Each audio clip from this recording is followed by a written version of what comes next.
is it justified to restrict speech, to curtail freedom of speech? Right. Yeah. I You're think, making my point for me. But do you? That's what I'm saying, What's bro. the risk is not just trusting the government to create the legislation. The risk is you have to trust the government to use that legislation in a way that, even though it might fit in the vague wording of the legislation, doesn't impede on the natural rights. Hate-oriented posts and speech online is what makes the most money. You're a communist Nazi that hates free speech. You hate free speech. You're an enemy of liberal democracy. Mate, what did you say? All right. Well, episode 7 of Talkratic. Today we're going to be talking about censorship. So Ben, talk to me. What is censorship? Well, the word, as we were discussing before, it carries a terrible connotation. We have like Soviet Union. This sort of, in the West, when we think of censorship, we think of like the Soviet Union, Nazi Germany, China, which have always had very strict censorship on speech and have been used to suppress people. Yep. But even today in our liberal democracies, there is censorship, and it's rising more and more in terms of like the government censoring speech and restricting speech. What normally justified as a way to reduce what they call hate speech, which they argue can be very harmful, which I would argue as well. I'm sure you would. Hate speech can be a very harmful thing. But the debate isn't whether it's harmful. Is it justified to restrict speech, to curtail freedom of speech? Is it justified? And the context right now is, the US has very, at least on paper, it has freedom of speech protected quite well. So First Amendment, obviously. And so you can say whatever you want. You can say hate speech in the US. You just can't incite violence, that sort of thing. But in Australia, for example, just recently, the Combating Anti-Semitism, Hate and Extremism Bill, it's a bill, well, now it's a law, which came to pass after the Bondi attack, seen as a way to fight against extremist ideologies. A new federal offense will make it illegal to publicly promote or incite racial hatred, where the conduct would cause a reasonable person to feel intimidated, harassed, or fear violence. The legislation includes a narrow defense where the speech, writing, or other form of public gesture was solely quoting religious texts for the purpose of religious teaching or discussion. The new federal hate offense would apply broadly to speech, symbols, gestures, and online communication intended to promote or incite hatred because of the race, color, or national or ethnic origin of the target. It does not require proof that hatred was generated or that anyone felt fear, only that the conduct would cause a reasonable person to be intimidated, to fear harassment or violence, or to fear for their safety. So that's the context. We're not necessarily talking about this law specifically. I mean, I have many reservations with that law. But I would argue that there is a place. Well, this is the central question we'll be discussing is there a place for censorship in a democratic society? And I would argue there is. So when you say, there is a place of censorship, right? Obviously you're pointing towards, hate speech, not covering up of facts and stuff like that. The sort of censorship you might see in, communist China. But in regards to hate speech, how do you draw the line between, hate speech that should be legally defined as hate speech and thus worthy of prosecution, and ideas that you disagree with? That's a hard one, see, because I think that's an issue because, ultimately who defines where the threshold for hate is? And ultimately that's the government. And that's not always the best thing. But that means that we need to trust the government, which of course, I'm not saying you should always trust the government. But I would flip it and say that if there's no... So what was your question again? Like, basically, how would I... Like, we can... Look, I think we both agree that, if you're standing in front of the crowd saying, let's kill this particular racial group, and then that crowd goes and kills that particular racial group, that that constitutes as unprotected hate speech, right? You're not protected by freedom of speech laws in that case, Right. right? In the US, for example. Yeah, where but there's well, in Australia, you can also be, Yeah. as in, you can be prosecuted for that, for doing that, as inciting violence, Yeah, right? and that makes Yeah, sense. that's a Even for people direct who incitement of violence. Yeah. My Okay. question is, there's a difference between that Direct incitement. and then going online and uploading a YouTube video saying, I hate this particular racial group. And then someone watches that video and goes and kills someone of that particular racial group, right? You could say there's a causal relationship between that video and that person, right? And that person going to kill someone else. But it's not as direct as the incitement or in front of the crowd, in front, like, in person, right? And so my question would be, where would you draw the line between those two? Do you think the person uploading the video is liable in the same way that the person inciting the crowd is? Do you think that person is protected under free speech? Yeah. First of all, okay, it's not the same thing. Yeah. I'm not going to say that. Of course not. Inciting violence is definitely worse. But I would say that it would be naive to not grant speech, hate speech, its power. Like, give it its due power. Especially today when you can make a post and the marketplace of ideas sounds nice. You know, that the ideas that are better and make more rational sense will triumph. Yeah. But in reality, that definitely isn't how it plays Yeah, out. yeah, yeah. You know, algorithms will promote ideas which are emotion. You know, there's heaps of studies pointing to the reality that hate-oriented posts and speech online is what makes the most money. Yeah, yeah. And you know this, yeah. And so, look, I'm not saying that it should be criminalized necessarily.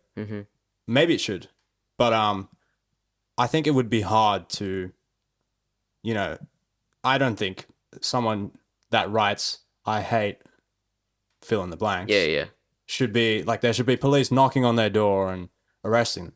But I think that platforms should take things down that could that do create can create movements of hate, you know, like that can really influence hate and create misinformation that has not a direct, but has a strong causal link Yeah. to harm to people.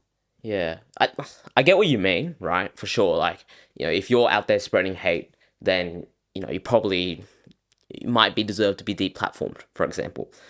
But there's a way you phrased what you just said that I find can lead us down a very slippery slope, which is could, right? If I create content that could reasonably, whatever reasonably means, be interpreted and thus used to attack, right? Okay. Because Yeah, people I'll change that to will. well, again, the certainty of will is not put set in stone, and people have used all sorts of things that to justify. Like, for example, if you look at American imperialist expansion, manifest destiny, all that, the expansion out west, the removal of the Native Americans from their homeland. What did they use to justify that? They used the Bible, right? They used, like, Christianity as a means to justify that, right? And so I find that in many ways, almost anything can be used to create hateful or harmful material effects, right? And so the threat of this could create a harmful material effect, I don't think is enough of a justification to deplatform something, right?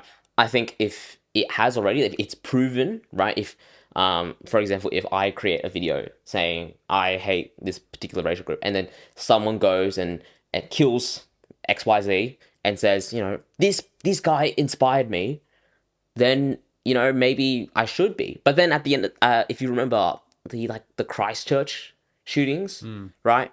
I'm pretty sure the guy in his manifesto was like, have you ever heard like the YouTuber PewDiePie, Yeah. like the gaming YouTuber? Yeah, he was like, yeah, he inspired me, and obviously that's a But huge, the huge Christchurch leap. is a great example because Yeah, I don't know much about it, but I, as far as I'm aware, he was inspired by things that were said on social media. yeah, for sure. And But it's besides the yeah, PewDiePie, yeah, like obviously, actual yeah, yeah, hate, actual because hatred, yeah, PewDiePie, yeah, come on, like yeah. But that's stupid. there is a like there is always a causal relationship between things, even if they seem disconnected, right? I mean, there's causal relationships to anything that you do, Of right? course. So if you do one particular act, like a hateful act, right, there could be 5,000 influencing factors, right, that push you slowly towards the edge of hate.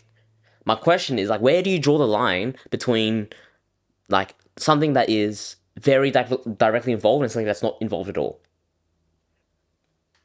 Because that's the Well, question that a I know what you're censorship act saying. has to reckon with, right? I know what you're saying, and I understand that. I don't exactly know where the line. Well, the line is what I told you. If it can be um yeah, if it can cause harm. I know it's hard, but look, besides that, I think there has to be a line drawn. Do you think we should tolerate Oh, everything? I think there is a line, Okay, but I so think my line is quite a bit um like lower less than yeah, a lower but threshold. I yeah, understand, but I mean, first of all, how it works is that platforms, at least in social media, for example, platforms have their own community guidelines. yeah, yeah, A lot of the time, what's happened is they haven't been enforced because yeah, these platforms make money yeah, from yeah, yeah, hate. yeah, For example, I mean, Andrew Tate, or let's say, yeah, like Andrew Tate, for example, um, that went completely against community guidelines and it still stayed up for ages yeah, because they were making heaps of money yeah, off it. yeah, for And sure. there's heaps of examples right now. But I just think, yeah, governments should put an imperative on them to enforce that. But Yeah. So okay, do you think that we should tolerate all speech? not all speech. I think the incitement of like direct incitement of violence is Okay. No. No. No. obviously But like that. But besides that, should we tolerate like, are you talk? all I think all speech that isn't incitement of violence, fraud, perjury, all that? I think so because it's a similar argument to my argument against political violence, actually. Because I think, a very simple response to being a hard line against political violence is sometimes you need to use political violence to get your way, right? In the same way, sometimes you need to use censorship to get your way, right? Like sometimes it's just necessary to protect people. Is the general argument, right? My pushback against that is if you authorize censorship, right, for an idea or for speech that you deem as so heinously hateful, right? You draw the line yourself. I You get that. authorize other people to draw that line against you, right? I get Because that. you inherently do not have any higher authority, right, than anyone else, right? And so if I say, look, people like Nick Fuentes, Nick Fuentes he's a terrible. His ideas are very terrible, like terrible, terrible ideas, right? Some of them. I'm kidding. I'm kidding. I was like, No, yeah. but like Yeah, yeah, I know what you mean. he spreads all sorts of like misinformation and stuff, right? If I say, oh, I think we should deplatform him on a legal basis, not talking about like Twitter or whatever, taking him off because that's a completely different Okay, yeah, yeah. thing. On a legal, On a legal basis, should he be allowed to spread would those say ideas? I would no. say no. Right. Keep him on. I think it is Really? very justified if Twitch or Twitter or YouTube or whatever wants to take down his videos. That's up to them Yeah, but they completely. don't. Right? They don't. Yeah, they don't because they make money. heaps of Yeah, money. but I think on a legal So- basis, because there's a difference between moral, what should be permissible as moral or immoral, and what should be legal and illegal. Right. I get that. There's a difference, right? Because my favorite example is adultery. Universally, people think adultery is wrong, right? Yeah. Almost universally, but not almost no one will advocate that adultery should be illegal, that you should go to prison or you should face legal consequence aside from divorce from adultery, right? Because there's a difference between what should be morally permissible versus what should be legally permissible.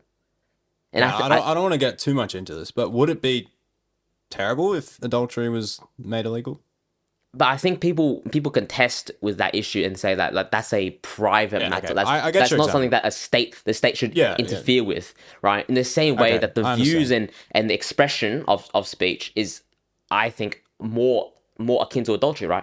So stuff like Andrew Tate. Look, his Yeah. ideas, I find many issues with his ideas, right? And I think negative his ideas have been quite negative on the psychology of Yeah, a lot of young men of who course. grew up watching him. But I don't think he should be arrested for those ideas. He should be arrested for other things, which for Yeah, legal we won't reasons go into that, we won't go but into. But I get that. like I think it's worthy that the platforms, the individual social media platforms decide to deplatform because that's their prerogative, right? They control the infrastructure, the architecture of everything. But enshrining something into law and saying these ideas were so bad that they deserve to be taken out of the vocabulary of the entire citizenry, Yeah, but right? I think it's not just about that because I feel like if we things behave differently in a digitalized world, the algorithm doesn't obey the marketplace of ideas. And so, literally you would make an account on TikTok Yeah, and you could make an account on TikTok in that time yeah, and 100% within 10 scrolls you'd get an Andrew Tate TikTok. yeah, So and this is going out to like children yeah, who they don't have they're not retarded, but a lot of them can't rationalize these things. They're compelled by the emotional sort of ideas that Andrew Tate puts forward, and it can yeah, cause so much harm yeah, to a whole generation, which it probably has, among many other people on social media who yeah. have said things like that. So should we really let that slide and just like tolerate all the harm it costs because freedom of speech? But then again, though, I'm a bit torn myself because I agree with you on the thing of freedom of speech. In terms of it's hard because it's hard to have double standards. For Yeah. example, Jordan Peterson, he's a big advocate for freedom of speech. Yeah. And I saw in one of his videos, he really argued that, while we might be censoring hatred against Jews, one day, I mean, actually, this is already happening where there's censorship of things like when people say men can't become women or women can't become men. Yeah. Whether you agree with that or not, you should be able to say that. I think that. And so there's a problem definitely because governments have their own agendas and they're going to use these Yeah. laws. That's That's my problem, right? They're going to. It sets a precedent that like, if it reaches a certain threshold, you can censor it, right? And maybe they're using it right now to censor stuff that's considered broadly very controversially or controversial or wrong, right? Maybe they're using it for like complete hate speech, but then you set a precedent that like speech can be suppressed as long as it's bad enough or as long as it causes enough hate, which is I think so vague that you can apply it to many different, as you said, right? Yeah. It might start off as X group of people deserve to die, right? We should censor that, sure, but then it becomes, oh, I don't think that X group of people should vote, and then it becomes, I don't think that men can become women, right? Like it authorizes this encroachment onto the rights of free speech, right? And look, I totally get what you mean by like, because I'm also torn. I will confess I'm not a full libertarian on this issue either, because I know what you mean by the companies. I say the companies are perfectly fine to deplatform whoever they want, but they won't because that sensationalized And anger. that's an issue. Yeah, That's an issue because that's causing harm. yeah. But then again, like my issue is, okay, causing harm is such a vague term that Yeah, I get that. for most, like much of human history, for most of the 20th century at least, communism caused great harm. Communism caused the deaths of millions of people, right? In the same way that fascism has caused the deaths of millions of people. So if we censor fascist ideology, should we censor communist ideology? Well, I mean, Poland's a good example. In Poland, Hmm. you can't, yeah, you can't, virtually can't speak of communism, and you can't And speak of is fascism. that a good thing though? I think it's, I Because think I, it I is, I would honestly. argue that I know this is going to get clipped, right? But I would argue that having open discussion about failed ideologies like fascism and communism that has I led, get that. like it, I worded that wrong. yeah, You can speak of yeah, communism, yeah. and you just can't support it at all in any way. But I don't think that's how. The issue I find with that is that it fosters this intense moderatism. Yeah, Now I get that. I am a moderate, right? But I get that. you fall into the moderate tribe of, everything is as good as it is and we can't move beyond it. And look, I think those extremist ideologies are very wrong, but I think sometimes those extremist ideologies bring up questions to moderates that they use as a way to um, improve the way things are, right? So, for example, look, I think communism as an ideology is deeply flawed, but it raises so many good questions to moderate capitalists, right? And many of the more successful capitalist nations that exist today, their policies that distinguish themselves from distinguish them from the less successful capitalist nations, the ones that have lower quality of life, are ones that they've softly adopted from communism. So, for example, Norway is my favorite example of this. Right, many countries in around the world will call Norway socialist. Now, they're not socialist; they're actually very capitalist because they have a sovereign wealth fund. But the fact is that they took from communism. They took ideas of universal healthcare and ideas of universal healthcare, high minimum wages, high taxes, high inheritance taxes, all of Which these, have worked very yeah, well all in of these Norway. are borrowed from communism. So they can reject most communism. And this is the real thing about the marketplace of ideas, right? The marketplace of ideas is not where you have two ideas that fight each other and one of them is the categorical Yeah, winner, right? Is you have the way that the marketplace of ideas works is you have two ideas, they fight each other. The winner takes stuff. They there's a steal. synthesis. There's a synthesis, Yeah, exactly. And so my this issue is very with, Marxist. I'm kidding. well, it's like Hegel sort of stuff, but Hegelian dialectic Yeah, stuff. sorry to interrupt you. Yeah. Yeah, no. And so then I think that's the issue I find with like saying, oh well, these ideas are so extreme, we shouldn't advocate, we shouldn't have any advocates because those advocates are the ones that bring up the best out of the good ideas, Yeah. right? So if you're, for example, if you're a Christian, one of the best ways to better understand Christianity is not to talk to other Christians, is to talk to an atheist. Because an atheist will bring up the questions that the Christian might not know how to answer. And then the Christian will go in and through that synthesis of debate, learn their beliefs better. I get that. But what about when ideas directly or like almost directly can um, cause harm to people? What do you mean by that? Like what sort of ideas are directly causal of causing harm to people, other than ideas that literally say it is morally correct to kill people? Well, I mean, the most obvious would be like, um, for example, this is look, I don't know right now, but I would say, okay, so there's a thing called the paradox of tolerance. Mm-hmm. And Karl Popper talks about this in his book, The Open Society. Yeah. And it's this idea that if if in an open society you tolerate everything, Mm-hmm. you lose the tolerance because the very ideas that there are ideas that explicitly reject tolerance, and they'll if they gain traction, then tolerance is lost. So like tolerance without limits is unstable. Right. You know what I mean, right? So is Karl Popper? I'm not familiar with his work. Sorry. So is he arguing for this for as a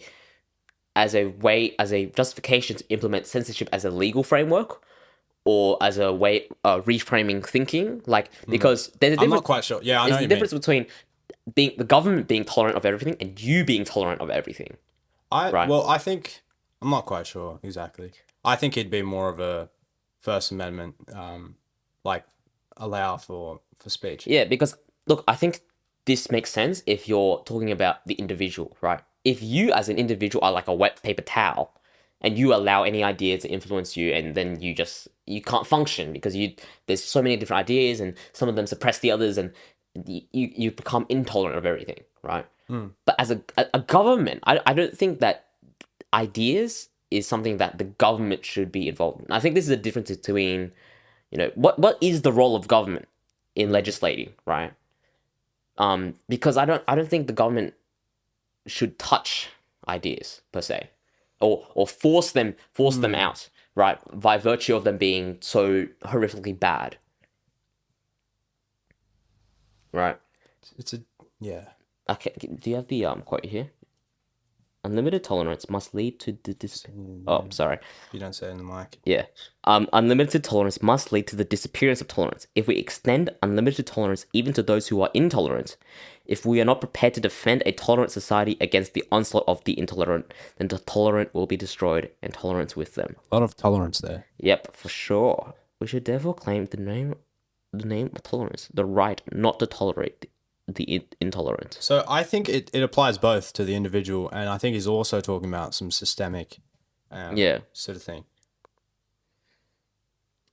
Look, so what he's kind of arguing is ideas that don't aim towards a constructive discussion. There are some ideas and ideologies which don't want to listen to other ideas, don't want to participate in democracy in this sort of marketplace of ideas. Those ideas they shouldn't have the same platform as ideas that are framed in a constructive way. Do you know what I mean? Yeah, but I would argue that those ideas wouldn't gain traction, right? Except they would. Historically, they do. In liberal democracies. If it's an idea that undermines the very structure in which they are formed and argued, right? Exactly. If I go to, if we envision the marketplace of ideas as a literal market, right? Okay. I'm not saying this is like a strict argument, but I'm just saying that this is the framework is. Yeah, I walk into the marketplace and I tell everyone, I'm gonna blow this whole marketplace up. Right? And if I get enough people to agree to blow this whole marketplace up, then we will destroy the marketplace. Right? Yeah. You're making my point for me. But do you? That's what I'm saying. What sort of ideologies? One, that gain traction, and two, propagate this idea, and three, the followers would want to, because the real issue. But right? let's say there was an ideology like this, and it was gaining traction. Yeah. Should we do something about it because oftentimes rational argument isn't enough to take this out, because people are emotional. As I was saying, people often are more receptive to emotional argument than to rational argument. So should we do something about it? I think you can still persuade people even without if you're saying, oh, look, I think that didn't happen, did it, in Nazi Germany? Well, the in reason many other places. The issue of Nazi Germany is they actually did censor Nazis. They weren't allowed, the Nazis, they weren't allowed to speak at universities. And what that did was that emboldened the people to want to turn against the marketplace. You always got something. Yeah. Right? No, yeah. You know what I mean? Peterson says the same thing, if you censor, you can't censor hate. You can censor hate speech. You can't censor hate. It'll fester underground. Yeah, I get that. Yeah, so if you censor hate, let's go back to 1930s or 1920s, Germany, right? What they did is they censored the Nazis by not allowing them to speak at universities or certain social gatherings, because they wanted to blow up the marketplace of ideas. All that did was that made people lose faith in the marketplace of ideas, because they were like, why is this ideology, why is it making everyone so scared? It must be really powerful. And then they followed the Nazis to somewhere else, because censorship, it doesn't stop people from saying the ideas, actually, or listening to the ideas. All it does is it stops it from being said in a particular place, right? So if you censor someone by not letting them speak at the university, they're not just going to shut up. They're just going to go somewhere else, right? And I think that's the issue with this sort of game of whack-a-mole, right? But should you allow bad ideas, terrible ideas that Yeah. try to blow up the marketplace, as where our analogy goes, Yeah. should we allow them a platform? Because, for example, allowing them to be on social media is an incredible platform. Yeah. And so you're basically saying, yeah, you can convince like millions of people. Here you go. Yeah. Maybe that's a naive like position for me to take, but I might think say so. it is important to maintain the open nature of the marketplace of ideas, right? To say that you can set up a stall here, but that makes no guarantees of who's going to come up to your stall, if anyone comes up to your stall, and what people say about your stall, right? I would close by saying, when you're that open, you, you're destroying the marketplace. You need rules. The game needs rules. That's what I would say. But I think there's Look, good points I to definitely both agree. I sides. definitely agree that it needs rules, but the rules should not be barring someone from entering, right? The rules is like, you can't take it to the physical realm, right? Like those are the rules that we have to protect, right? Well, censorship is already in place in many institutions. Like you can't, you can't. I don't know. You can't go into parliament and say whatever you want. There are certain rules. You can't. Um, what's a good example? Well, what do you mean by you can't say anything you want in Parliament? Well, okay, maybe that's not a great example. I don't know what I was going for there. But, I'm trying to think like even though even if the government didn't censor things, Yeah. we as humans put in place rules to certain institutions. Oh, school. School is a good example. Mm-hmm. You can't say whatever you want at school. You got to respect that school, your school. Let's say you go to a Catholic school. You got to respect that your school has these values, and you can criticize, but you can't um, have hateful opinions against it. I don't know if that's the best example. So, like, what you're saying is we already do this within individual institutions, Yeah, well, right? we need structure, we need rules. If we let everything go rampant, I think inevitably the more emotional, hate filled ideas could very, very possibly triumph because we as humans are attracted to that sort of rhetoric that doesn't necessarily rationally convince, but rather sort of harnesses emotion and hatred. Hatred is Yeah. such a powerful anger more than hatred because it's not necessarily hatred. Anger is such a Mm-hmm. powerful emotion. Yeah. And if someone like Hitler, for example, always the example, I know, it's annoying.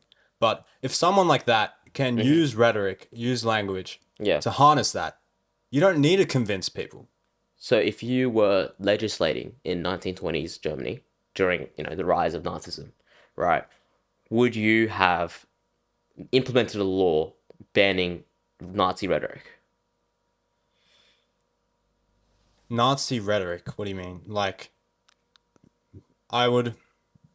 You tell me, right? That's hard. That because That's hard. this is the issue with, like, this is my main issue with censorship laws is the vagueness of them, right? Yeah, I see You know that. what I mean? I see that. Like, Yeah. the laws say, things that could be misconstrued or used as hateful rhetoric, right? Which is even more vague than Nazi rhetoric, specifically Yeah, yeah. rhetoric. And that's exactly the issue I have with this. Yeah, Look, yeah. read this. This is the 2026 laws of Albo.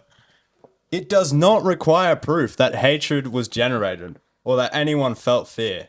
Yeah, Like, I have an issue with that. yeah. So, like, I that I on agree a with practical level, not just ideological. We talked a lot about, like, the ideological merits of free speech or you. whatever, right? Practically, Practically, I find issues with laws that Yeah, implement okay, I this see. because of how vague it is, right? practically, I think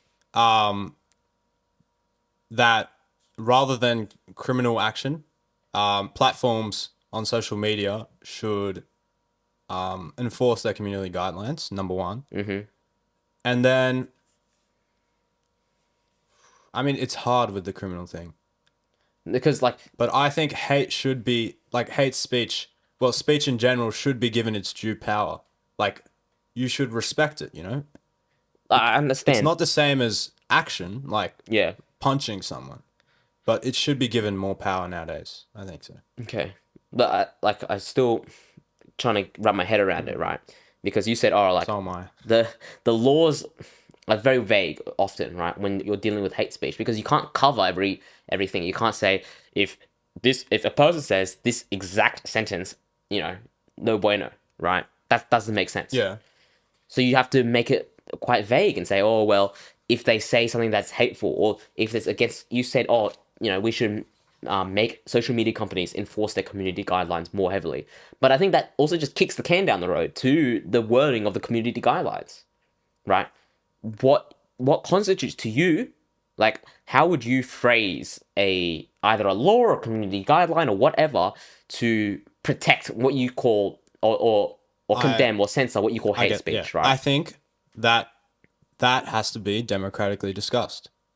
And it's never going to be perfect. I admit that 100%. It's never going to be perfect, but I think it's better than the alternative, which is allowing hate speech to be rampant. Yeah. So it's kind of in a dichotomy. Like you either tolerate extremist speech, or you tolerate the risk. So there's two risks. Yeah. That tolerating extremist speech, Yeah. which is a risk because on one hand, maybe it's not, they don't gain traction. People realize the stupidity of them, and Yeah. it's fine, right? Yeah. But it's still a risk because you're allowing them to fester Yeah. So organically. Yeah. It's either that risk or the risk of trusting a government with setting a threshold. So empowering the state. yeah, well, I think that second risk you mentioned, right, is the one that I'm more weary of, obviously, as evidenced by this whole conversation, right? The risk is not just trusting the government to create the legislation. The risk is you have to trust the government to use that legislation in a way that, even though it might fit in the vague wording of the legislation, doesn't impede on the natural rights of people, or the common sense rights of people, right? Yeah. Because vague legislation means that a government might not be the current government, but because this legislation is across multiple governments, a future government might use that in order to suppress speech that it was never intended to suppress. But the legislation has to be worded as such, right? So even if I agree, like I disagree ideologically on the idea of censorship that does not directly incite violence or hate speech, Me right? too. My issue is, even if I did agree that we should censor hate speech because of all these reasons, right, that you talked about a lot, the practical application is just so difficult because, one, no one can seem to actually define hate speech, right, without using vague terminology, which means that it gives governments broad discretion. Well, arguably that's the point of it. Yeah, that is Which the point. I don't know if that's the best idea. The I agree point with you. is, like, obviously the idea is that if you give them greater discretion, they can work on a greater number of Okay, things. so that's a valid criticism. I think it should be more thoroughly discussed. Like, for example, this legislation. Yeah. The biggest criticism is it's a knee-jerk decision. Yeah. Alba is just doing it because he wants to show that, look at me, like I'm making it. Yeah. I'm making. But yeah, it should be better. It should be discussed much more thoroughly, I think- democratically, and the language should be much more But I specific. actually think that, but then you have the trade-off, right? Like I think that this type of legislation, by its nature, has to be vague. Like, because if you make it specific, you make it useless. It doesn't apply to anything anyways. So it's like you may as well not write get it, it. right? Yeah. So you have to make it vague so that it can apply to speech, because speech is so, you can say whatever, like, any arrangement of letters and words and numbers, right? That's speech. So you have to make it vague and give a lot of discretion for the courts, for the police, for the government. Well, that's the nature of speech. It's Yeah, I mean, that's what I mean. Like, the nature of speech means that laws legislating speech have to be vague. If you make them specific, they're useless. You can just get around them, right? If you go to, like, online forums where they try to do censorship of, like, swear words and things, or like of racial slurs, people get around them so easily, because usually what they do is they say it detects for, like, certain letters, right? And if you put those letters in that arrangement, they will just censor that. But then you can just, like, replace one of the letters with a number, or replace one of the letters with something like that looks similar, right? That it still conveys the hateful message, and it gets around the more like this specific type of censorship, right? Whereas a law can't laws can't work like that, obviously, because they're ineffectual. But then if you make them too vague, you risk encroaching on free speech. I get that. I think though, okay, I'll accept that. Maybe laws have to be a bit vague to be Yeah, able to combat hate speech. But ultimately, you know, okay, we look at the social contract. We like that, yeah, right? yeah, And we talked about it before, you know, Rousseau's social contract. And there's probably going to be people that are saying, I'm going to misuse this. But I think this whole idea of you have to trust the government to some extent. yeah, You have to lay down the law of the land. You yeah, know, yeah, yeah, there are rules. yeah. And so you lay over, you give some of your freedoms up Mm-hmm. in order to live in a society with social cohesion, Yeah, right? yeah, You agree with that, yeah, right? And so I think that also applies to speech. And you have to trust that the judicial system, mm-hmm. though not perfect, um, can is at least the best way to go, you know? And Mm-hmm. sometimes that discretion is beneficial. But I 100% sympathize with the your argument. And also, you know, we'll look at like UK right now. Yeah, I'm sure you've seen all the yeah, videos. yeah, You know, people putting up tweets saying like they're against illegal migration or something like that, which yeah. is not hate speech. But see, that's the failure of the government to set a good threshold. Yeah, Um, but like the reason why the UK government is able to prosecute that sort of stuff yeah, is because of the vagueness of the I get legislation, it. right? I It get it. can be applied to something as seemingly innocuous as I'm against illegal immigration, right? Yeah, but I'd say that's fairly easy to, you know, if you say, if you make it quite clear that it has to cause harm, can lead to harm. Like, for But example, that link brings me back to like the idea of the yeah, causal actually, yeah, relationship, right? that's an arbitrary It might thing. it might it might not directly cause harm, but it might be the first domino that leads to this Ah, cascading effect of hate, right? yeah, okay, And so okay. when you say cause harm, like then that's again that's Okay, vague. That's I vagueness. think ultimately where we're Yeah. at least the way I see it, maybe not you, but both sides have trade-offs. Oh, for sure, for And sure. but I would just say, you know, I like the free speech. I like free speech. But I think there's a valid argument to the censorship, Yeah, just not the way it's being done at all. yeah, And maybe, honestly, maybe it's a bit prideful to say that, to argue it how I'm arguing it, because, you know, and it's funny because that episode about history, I was all about saying that, you know, we have to acknowledge the sense of the tragic within us. yeah, And I think if I was in power, I would also, it would be hard to keep the agenda out of hate speech laws, you know? yeah, And so I always think they're going to be flawed. yeah, But I think that it might be a valid trade off because I think really speech has power, can cause harm to. yeah.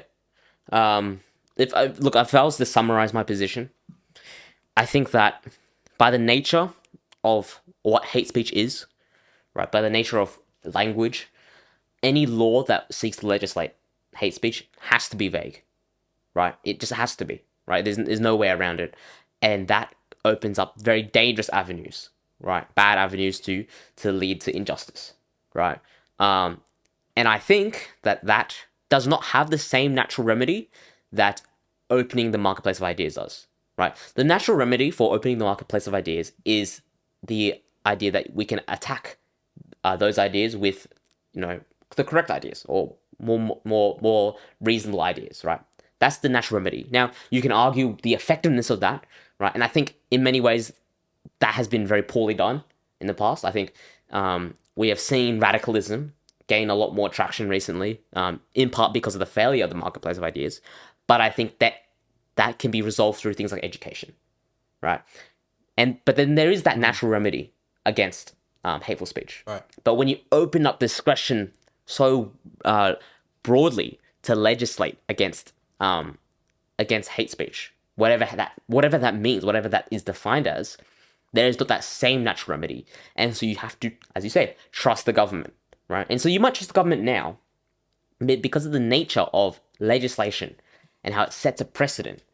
That precedent, if especially since it's often very vague, and that in the same way that the legislation is often very vague, can be used by successive governments to do terrible things, right? And we can see that throughout history, you know, governments, can use laws from the past that were, created for good intentions and used vague wording to manipulate the message and manipulate the intention and use them for terrible things that restrict the achievement of justice, right? I know we're going back to Nazi Germany, but there's so many good ways in which Nazi Germany can be a good example. But my favorite is Article 42, 41. 41, whatever. The article that basically Maybe says 42. that like the chancellor can take emergency powers during a crisis situation, right? That was a article that was created for the Weimar Republic for good reason, right? When you're in a crisis situation, you can't go through the Reichstag every single time you want to make a decision. But it The was chancellor, misused. exactly, but because of the way it was worded, it opened up this misuse where Hitler can basically say, "We're in a crisis situation right now because some guy burnt down a building." So then, time to take some power and then institute all these laws that ended up being terrible, right? That's my problem with it. Is by its very nature, it has to be vague, and then you open up the opportunity for future governments to manipulate that, misuse it, right, away from its intention and original purpose.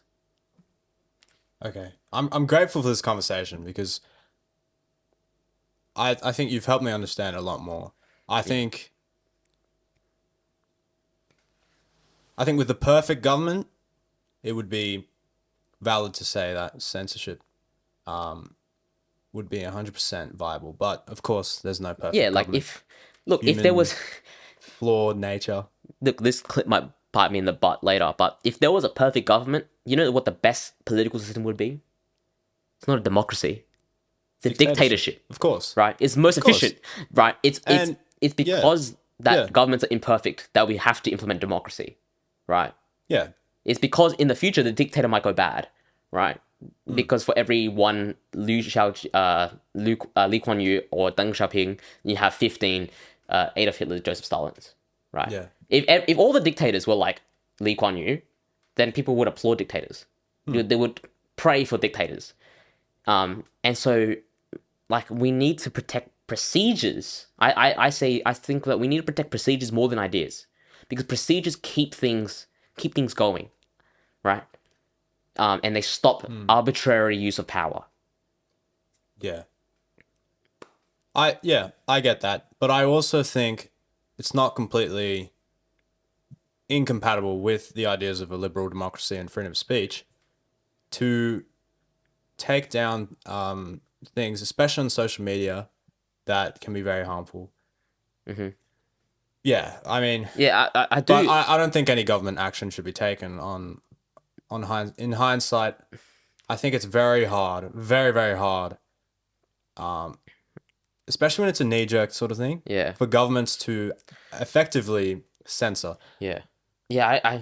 But I see things like, yeah, well, go on. Yeah, but like I do really see your point of view here, where you're saying that no, there is a definitely direct correlation between certain ideas and terrible material action, right? I might not be able to explain that in a legal definitional sense, right? But I know I can see it with my eyes, Yeah. right? And so I know what you mean by like That can be manipulated very easily. yeah, and but like that's why yeah, it's very hard for governments to. and I think that's the issue with making it legislation. I can say it as this is a moral thing that I hold. This is a moral position I hold, right? Where I don't like XYZ because of XYZ ideas, right? But that's easy because a moral intuition can switch back and forth and can be shaped very easily by your own conscience. But because of the concrete nature of the law, it's so hard for it to adapt properly to the proper conditions, right? Which means it has to be very vague. So yeah, And now this is the part where we have to pretend to be heated for like 2 minutes. So then on the so we have a clip. and on the title I can just be like heated debate about hate speech. Okay, So stuff you, Raph. You're wrong. Anyways. you're ridiculous, Ben. I've never heard a more incorrect opinion in my life. Yeah, I'm. There's no nuance to this whatsoever. There's literally no nuance. You know what, Raph? We're It's done. pretty We're cut done. and dry, bro. You're a Nazi. This podcast, mate. It's done. Yeah, It's done. I'm outta here. you're a communist Nazi that hates free speech. You hate free speech. You're an enemy of liberal democracy. Mate, what did you say? I'm a communist Nazi. Didn't we have a whole episode about how labels are not great?